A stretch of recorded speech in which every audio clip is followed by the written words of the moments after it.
بسم الله الرحمن الرحيم. عن ابن عباس رضي الله تعالى عنهما قال: كان النبي صلى الله عليه وسلم إذا دخل على مريض يعوده قال: لا بأس طهور إن شاء الله. رواہ البخاری۔ ابن عباس رضی اللہ تعالیٰ عنہما بیان فرماتے ہیں کہ نبی کریم صلی اللہ علیہ وسلم کا مبارک معمول یہ تھا کہ جب بھی آپ کسی مریض کی عیادت کے لیے تشریف لے جاتے تو آپ جا کے یوں فرماتے: لا بأس طہور ان شاء اللہ، کوئی حرج اور تکلیف کی بات نہیں ہے، یہ بیماری، یہ مرض، یہ گناہوں کو دھو دے گا، گناہوں سے پاک صاف کر دے گا۔ دوستو، عیادت مریض کے آداب کا بیان ہو رہا ہے۔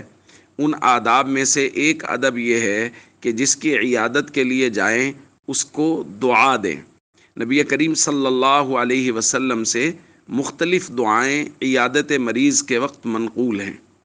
ایک روایت میں ہے کہ نبی کریم صلی اللہ علیہ وسلم جب بھی کسی مریض کے پاس جاتے تو اس کے جسم کے کسی بھی حصے پر ہاتھ رکھ کے، سر پہ ہاتھ رکھ کے یہ دعا پڑھتے: اذہب البأس رب الناس واشف انت الشافی لا شفاء الا شفاؤک شفاء لا یغادر سقما، کہ اے لوگوں کے رب، اس بیماری کو لے جائیے اور اس کو شفا دے دیجئے کہ آپ ہی شفا دینے والے ہیں، اور ایسی شفا دیجئے کہ اس کے بعد کوئی بیماری باقی نہ رہے۔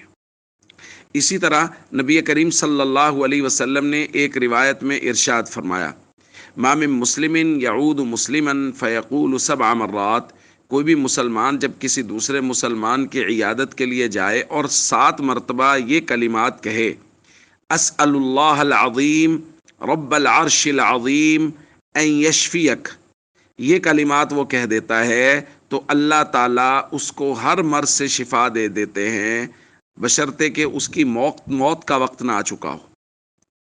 تو یہ دعائیں ہیں جو نبی کریم صلی اللہ علیہ وسلم سے منقول ہیں، کچھ مزید دعائیں بھی منقول ہیں۔ تو یہ 3 دعاؤں کا تذکرہ آج کیا گیا۔ تو جب بھی کسی کی عیادت کے لیے جائیں تو کوشش کریں تینوں دعا یاد کر لیں اور تینوں دعائیں پڑھ لیں، اور اگر نہ ہو سکے تو ایک دعا لازمی یاد کر لیں تاکہ عیادت کی سنت پر بھی عمل ہو، اور نبی کریم صلی اللہ علیہ وسلم نے جو مبارک دعا عیادت کے وقت تلقین کی ہے وہ دعا بھی ہم مریض کو دیں۔ السلام علیکم ورحمۃ اللہ وبرکاتہ۔